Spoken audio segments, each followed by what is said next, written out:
If you're anything like me, you may not admit it, but you're addicted to your phone. So when I was going through Urban Outfitters and I saw this little book, it's like shape of a phone. Phone Detox is what it's called. I figured, why not give it a shot? And it has 22 sections, which are addiction, monasticism, the need for a digital Sabbath, look things up inside yourself, our phones and our relationships, dating versus real life, nature and the sublime, stimulation versus calm, shopping, beyond Instagram, appreciation, poetry, news, FOMO, the dream of being liked, travel, playing, selfies, communication, death, and utopia. Took about 5-6 tries. I got it. But what I really wanted to do is just go over 6 of these sections that stood out to me and just talk about it a little bit. What I want you to get out of this is this concept of filtering, right? Even as you watch a bunch of YouTube videos, you watch TikTok videos, you read books, make sure that you filter what is true versus what is untrue. So the first section I wanted to talk about was the need for a digital Sabbath. In the 10 Commandments, we are told that God ordered the Israelites to do no work on the Sabbath, that is the 7th day. It wasn't out of dislike for work. They were fully expected to toil away for the previous 6 days. It then goes on to talk about how technology didn't exist back then. There were religious authorities of multiple different religions that enforced, encouraged, you needed to rest. It kind of takes it out of context a little bit. There's an aspect of honoring God in the rest that you do. It's not just rest to rest. You can rest from your device, but that doesn't mean that you rest in other areas of your life. It's talking about rest as a whole. And then it kind of takes another turn and says, the problem is that the gods have died. Basically saying that religion in the modern day is dead and people won't listen to the religious authorities. They listen to corporate entities that tell them to work until you drop. Again, there's a semblance of truth. I would even agree that today's Christians don't take the Sabbath as seriously as people did back then.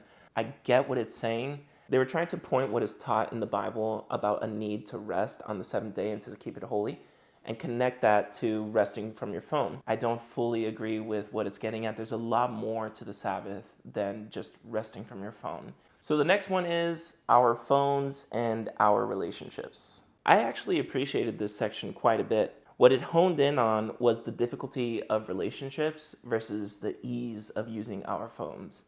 So what it basically taught here was that in relationships, while there are definitely a lot of good things to be had in relationships, there's also difficulty. There's arguments, there's disagreements, there's sacrifice that you have to make sometimes. You have to listen to things that people have to say that you don't really care to hear. Versus with your phone doesn't argue with you. There isn't anything to be maintained other than really charging it. And you get to consume what you want to consume. If you don't feel like watching something or reading something, you scroll away, you move to the next app. Whereas with a relationship, you're kind of stuck being with that person in that moment of time, and it isn't always enjoyable.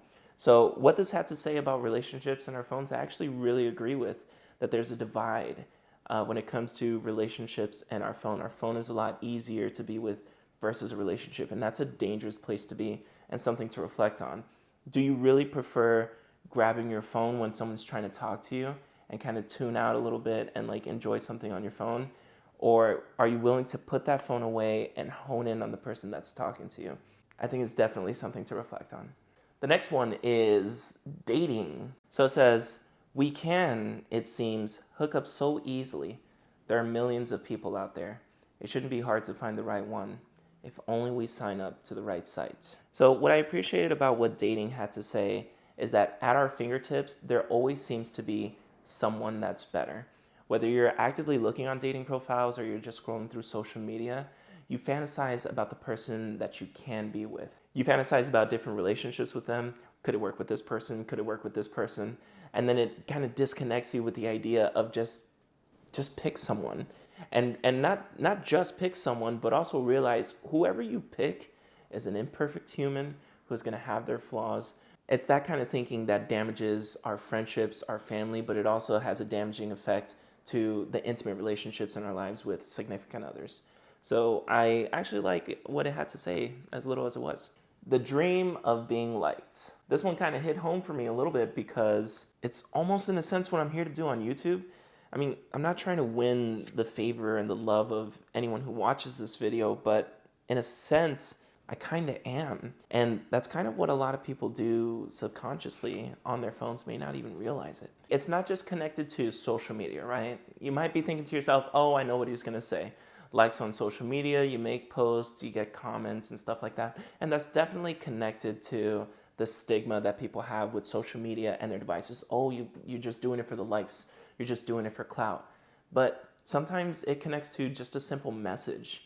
Sometimes it connects to what I'm doing with you as my audience, knowing that there is a content creator that cares about you as a viewer.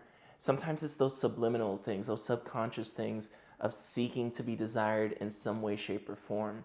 It's not always social media. It could be chat forums. It could be content that you're engaging in. It could be many different things.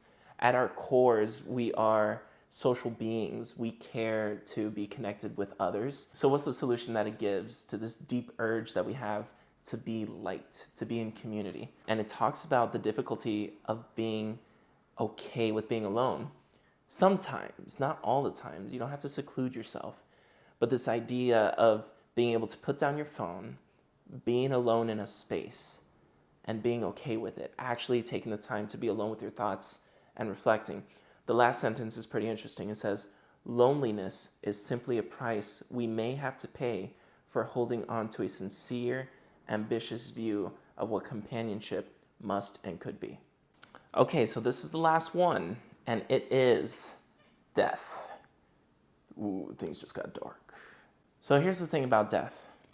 A lot of people like to put the thought of death in the back of their minds. No one wants to think that, oh shoot, I'm gonna die one day.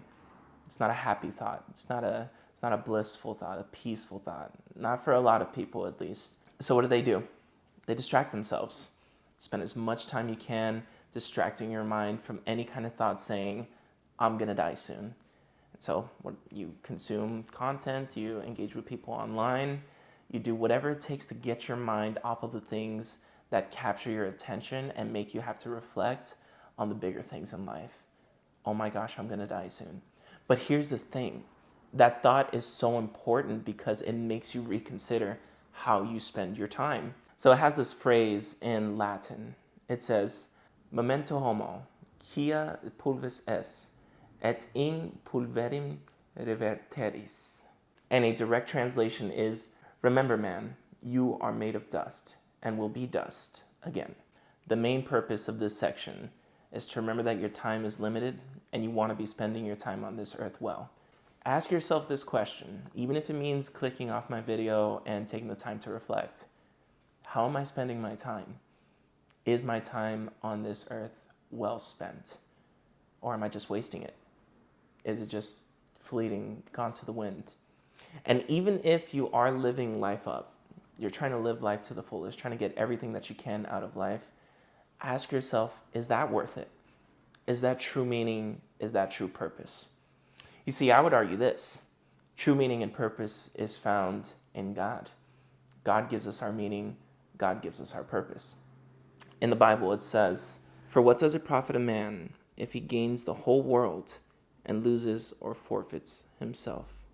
You can try to live up this life. Do everything that you can to just try to gain as much as you want, even outside of your phone. The message of the book is the same. It doesn't change. You don't want to spend too much time on your phone. It could be damaging to yourself and the relationships of the people around you. You could be wasting so much time on your phone and not even consider it. Take the time to think about death and think about the things that truly matter. For me, what truly matters is God. He sent Jesus to die on the cross for my sins, resurrect on the third day, because he loves us and he cares for us that much. So that's what my purpose is. But what's your purpose? I truly, truly would love to hear. Leave a comment down below and let me know. Leave a like and subscribe if you want to see more videos like this. Take it easy.